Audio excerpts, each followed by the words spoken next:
spota z naslovom Ko primeš me za roko. Če bi lahko vidva izbirala, kateri del telesa bi od drugega vzela, kateri bi bil to?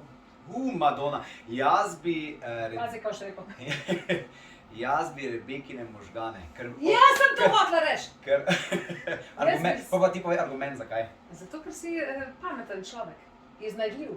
Vidiš, jaz pa, moj argument pa tudi ta, ker je multitalentirana na res veliko področjih in je iznajdljiva in lojalna in prijazna in to cenim pri njej. Hvala, enako. Jaz bi tudi njegove možgane vzela. On je en takšen srčen človek, predvsem pa zelo iznajdljiv, zelo načiten, zelo racionalen, kar je meni še posebej pri njemu všeč. Tako da takrat, ko mene mogoče malo odnese, me zna on velikokrat postaviti na tla oziroma mi povedati to tako, kot je in se včasih pol malo zamislim, da je pa se ima prav, kaj včasih jaz se mi zdi, da kako stvar znam malo preveč zakomplicirati. Zdaj, v spotu je tudi kar nekaj družinskih članov, kako pa to? To je, se pravi, misliš verjetno mojega moža pa njegovega brata.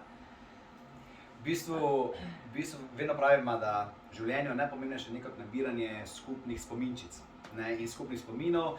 In ko bomo pred 80 se enkrat tako zibali pred enim kaminom na enem stolu, se bomo spominjali vsega tega, kar smo skupaj doživeli. In se mi zdi, da pač ravno to družina in ožji prijatelji so tisti, ki ti dajo najlepše trenutke. In to je tudi najno sporočilo te pesmi, ki smo jo posnela. Mislim, to je zdaj naštudiran odgovor, da smo si na jasnem, ker moj odgovor je pa takšen, da enostavno koga v poklicu naj ti pomaga pri tvojem delu, kot tvojega domačega, ne. Tako da, če smo pač mi rabili Dedka Mraza, je mogel biti Sandi tisti, ki se pač mogel obleči v Dedka Mraza, ne. Če rabimo Božička, bo pač prijatelji tisti, ki bojo pomagati, tako da zelo enostavno. Je pa res, da so spomini tisti, ki štejejo, no, tako da se seveda strinjam tudi z Sebastianom. Zdaj, še malo, oziroma nekateri so mogoče že pohiteli s pisanjem pisma za Božičke in Miklavža in Dedka Mraza.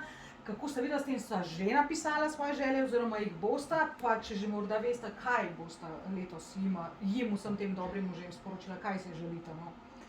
Jaz si predvsem želim več svobode, kot jo trenutno imamo. Predvsem si želim, da se trenutna situacija čim prej umiri in da pridemo nazaj v tiste stare tirnice, v katerih smo bili pred več kot 2 leti.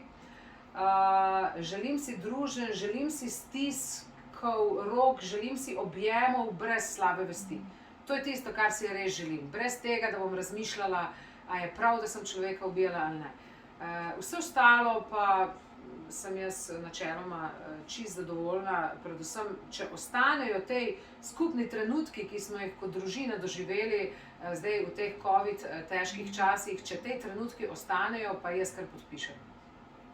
Se pridružujem temu, ampak pomembno je, da si vse to razvlečemo čez celo leto, ne samo čakati na december, na Valentinovo, na materinski dan, dan žena in tako naprej, ker dejansko smo res v enem iztirjenem času in iztirjenem svetu. In je res pomembno, da se vsako jutro znova zavemo, da imamo možgane za to, da z njimi razmišljamo, da imamo nek razum za to, da ga uporabimo in da se ne smemo pustiti ustrahovati v življenju, ker se mi zdi, da ne bi zdaj kakorkoli ljudi napeljevali na karkoli, ampak to, kar se dogaja pač že leto in 9 mesecev, to pač ne more biti pot v prihodnost, ne.